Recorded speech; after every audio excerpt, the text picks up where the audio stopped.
Well, hey everybody, welcome back to the Superfoods 101 series brought to you by holistichealth.com. And today we are talking about Moringa, okay? One of the biggest new supplements to hit the market in a while, and probably one of the coolest and one of my favorites. So this is Moringa 101.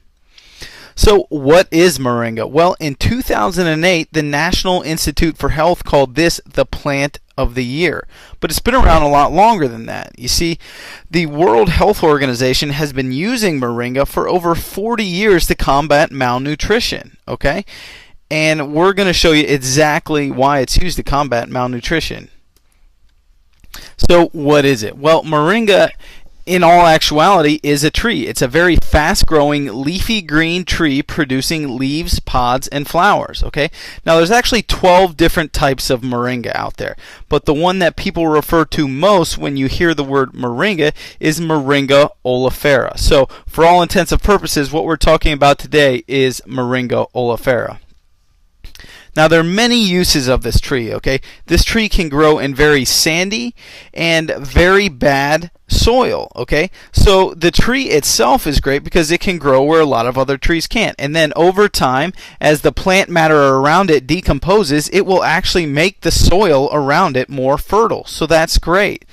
Now, the tree also produces pods, okay, and inside those pods are seeds, okay. If you squish those seeds, you get oil out of it. Now, that oil can be used for cooking oil, it can be used on the skin for moisturizing, and it can be used to treat minor cuts and scrapes, okay. But that's not all. After you squeeze the seeds out, you can take those seeds and purify water with it. Put them in water, stir it around, it will suck out all the impurities, okay. Now, here's the part where most people use the tree for, the leaves themselves, okay? You take the leaves, you cut them off, dry them like tobacco, okay? And then mill them into a fine powder, and you get an extremely, extremely powerful nutritional supplement. People also take the leaves and the flowers and brew that into a tea, okay? So it can be used for supplementation in that way as well. And then the bark and root are also used as medicine in traditional cultures. So as you can see, the tree is extremely, extremely giving, okay? It's one of those trees that, you can really help out a community with if you know how to properly use it. Let's talk about some of the benefits, okay? And when we talk about the benefits, we're of course talking about the leaves, okay? That's where most of the nutritional supplementation comes from. So the leaves themselves, when they're dried and milled into that powder. Now, Moringa is extremely nutrient dense. Gram for gram, Moringa leaf powder has 7 times more vitamin C than an orange. It has 4 times more vitamin A than carrots. It has 4 times more calcium than milk, and it has 3 times more potassium than bananas.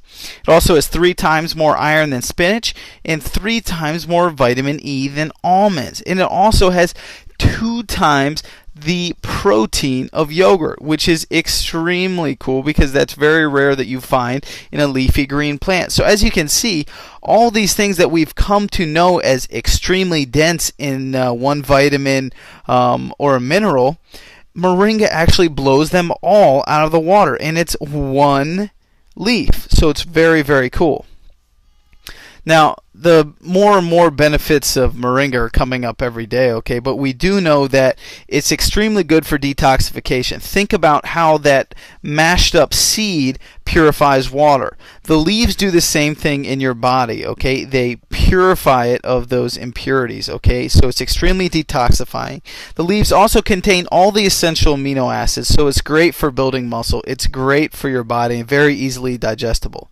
The fact that it's a leafy green protein source is phenomenal. These are very hard to find, okay? So if you can find a good quality plant-based green protein source, that's phenomenal because it's also alkalizing, okay? Green plants are extremely alkalizing, and obviously alkalizing is good because our bodies become acidic over time, but they operate much better when they're alkaline.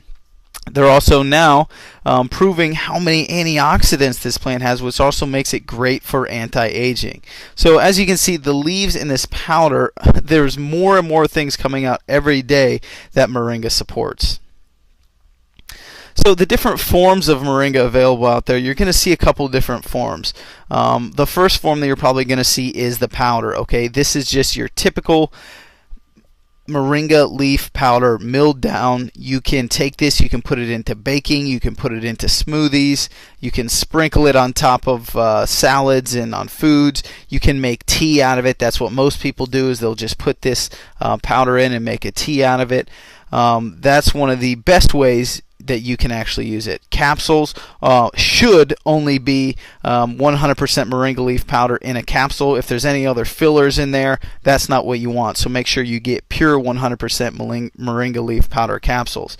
The oil, if it's pure oil, this stuff is great. You can use it on your skin. It's extremely moisturizing and good for your skin. Okay, we talked about the anti-aging and all the antioxidants in there.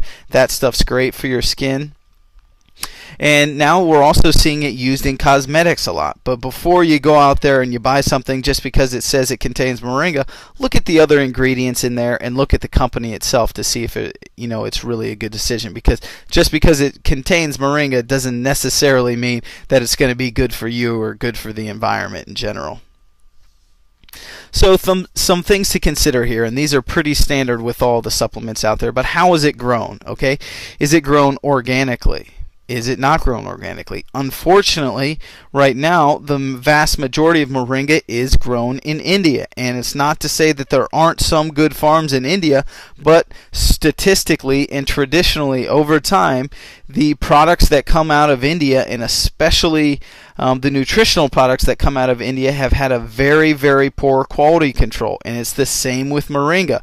You'll see moringas that come out of India that are almost brown. Okay, your moringa should be a bright, vibrant green, just like you see here. It should be that color up top, that bright, vibrant green. Okay, if it's brown, that's not a good moringa. That means it's dead. Okay, so you're going to want to make sure it's green. So how is it grown? Where is it grown?